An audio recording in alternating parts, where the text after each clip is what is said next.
I was given orders, and we got her. We got her straight through the head. She's done. Those were the orders. So, The most fearless sniper in Vietnam, Carlos Hathcock, had 93 confirmed kills in Vietnam. The North Vietnamese placed a $30,000 bounty on his head. They called him White Feather. Hathcock kept a white feather in the band of his bush hat. It seemed he was daring the enemy to find him. One of Hathcock's legendary kills was Cobra. Cobra killed several Marines. The enemy sharpshooter was sent to kill White Feather, but Hathcock saw the glint of Cobra's rifle scope. He shot the enemy through the scope, hitting him dead in the eye. Hathcock collected Cobra's rifle as a trophy. On September 16, 1969, the vehicle he was riding in hit a landmine. Hathcock pulled 7 men from the flame-engulfed vehicle. He suffered severe burns to his face, arms, and legs. Hathcock served as an instructor until his death in 1990. White Feather, the most fearless sniper in uh, Carlos Hathcock, had 93 nah, confirmed like it kills in was the way I got orders. Um, we were it doesn't you get orders to go to one place to another, right? So then it was we met up. It was me and Cherie, and then it was pretty much that was wild because it was you know, the reconnaissance when you're looking at what she's looking at, what she's really tied into. You know that's not from heaven. You know that's not of God. You know something is wrong. And then you get into that place of why did God put me with this person? And then she switches back and forth. So what you're really dealing with is a bloodline, and it's she's a Jewish chick. So she's a snake by her upbringing and whoever she thinks she is. Now in heaven, she isn't known at all, but she's a Montoya, so she has all this earthly experience, not the heavenly experience, right? So it became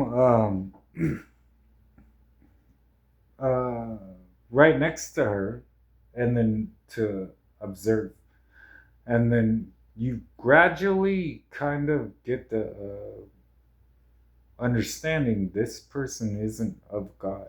This is not a godly person. This is not a good person.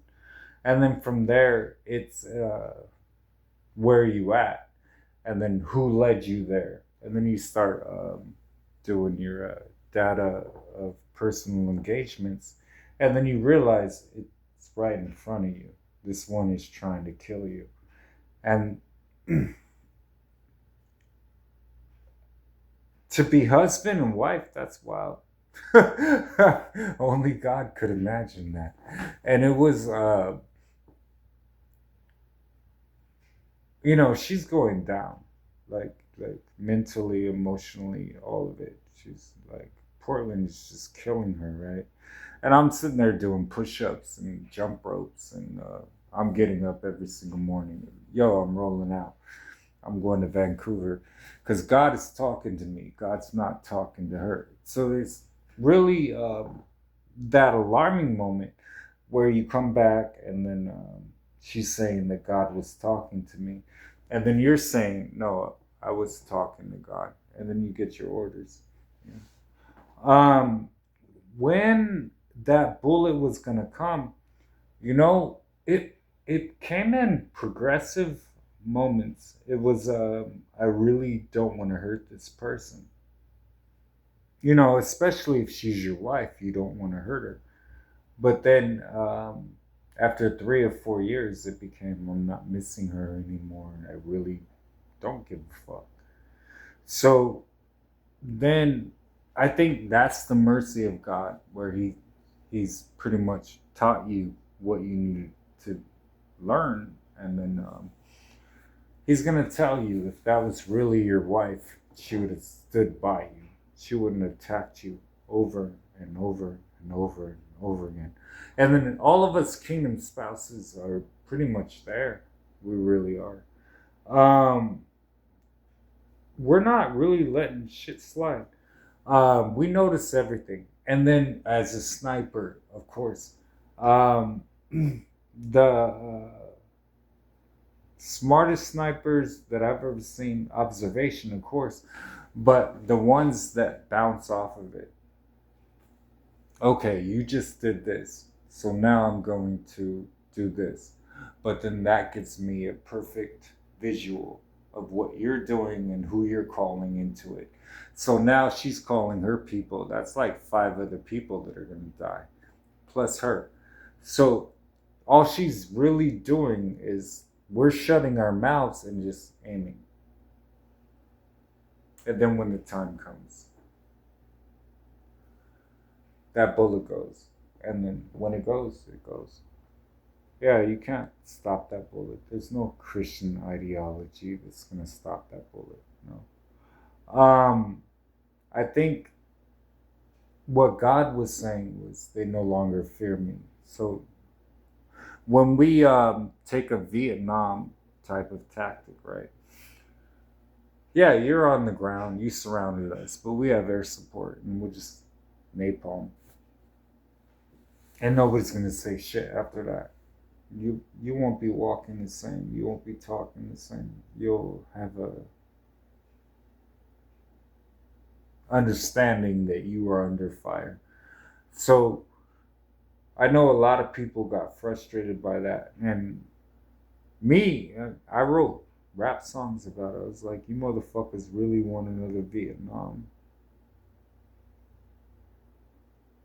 Bring it on. I'll let you know now. My team is strong. Desert Storm style. You won't even see the bomb. So it was how we were conducting it from a young age, too. You know, they didn't really know we were actually on the ground. We were actually conducting these missions to finish things off because we saw it. We dropped into the situation, and then I don't think anybody could ever say that God didn't show up in a certain situation and everything just. You're talking to somebody, you don't even know what to say to them. Like, that was God, and that was, yeah, don't know what to tell you on that because I had a plan and God just pretty much lit it on fire and let you know he doesn't care about you, your kids, or anything that you hold dear. In fact, he's using it against you. He's going to kill you slowly, and then he's going to take out your friends one by one until you're standing there all by yourself. Like, you should not have done whatever you did. And it doesn't matter church, doesn't matter your religion, something you did. Like, you just lost your father, now your mother. Like, he's gonna pick apart your entire life just because you talked some shit or did something against his child you shouldn't have done. And he's like a sniper, and he really will do that. Like, yeah, there's nowhere you're gonna go. So I think, as far as her as a sniper, right, and everything that she's done, I give her credit for the first contact, and then, of course, keeping contact on me, and then eventually luring me into her bed and everything that she did. But the aftermath was, she ran really fast and she didn't really deliver that bullet. as much as she said she could or anything like that. It's a weird fight. It is, but the bullet has already um, been sent, and it's already pierced her, and she's already been hit so many times. Like she's just come in and just be like, "Yo, I surrender." But I mean, as long as she wants to keep firing, you know, it's good practice. I think that. As far as the goal, I don't, I don't know. If her goal is not to have love and all that, though she talks about it. Um, as far as my people, no, no, no, no, no, no, no, no, no. We haven't surrounded her. We haven't really engaged her at all. We've been watching her make mistakes, pretty much, and then I'll take the shot myself. I told all my angels, if it comes down to that, I will put one right through her head. It hasn't happened yet. Like I've winged her, like I've shot her in the leg. I have done that, but I haven't really put her down. No, I don't think that. Um,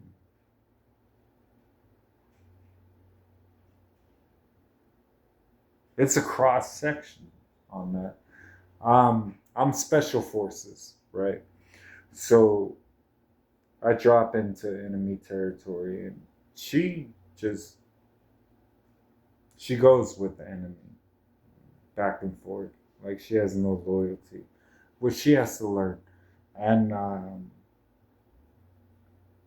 as far as the Carlos Hathcock, she did do that, and we're not gonna let her get away with that because she fucking tortured me. So she can say he's a bitch and he didn't take it. Nah, I didn't punch you in the face and actually beat your ass, throw you out. Prayed for it, but that's not how it went, and it shouldn't have gone that way. So I mean, how you get trapped in a situation like that? Yeah, I know that. And then as a sniper from her side, um,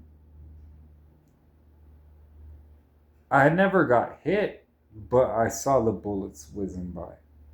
I saw her shots. I saw what she was actually trying to do. And why she got thrown out so many times was pretty much what she was lining up.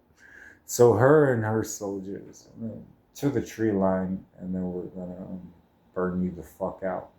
And we did that a lot of times.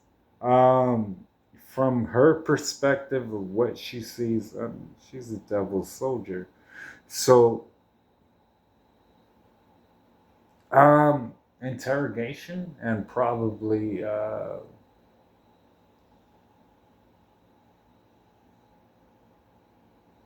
execution.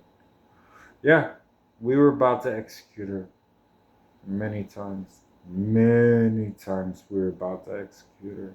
I think um, I never carried it out. I was close. I was close to carrying it out, but then it was get out. So I mean, yeah, we were about to barbed wire her and just round the neck, pull her up. That's it, and we're done. We won't talk about Sheree Montoya ever again. But it, you know, when you're married to somebody, you're actually married.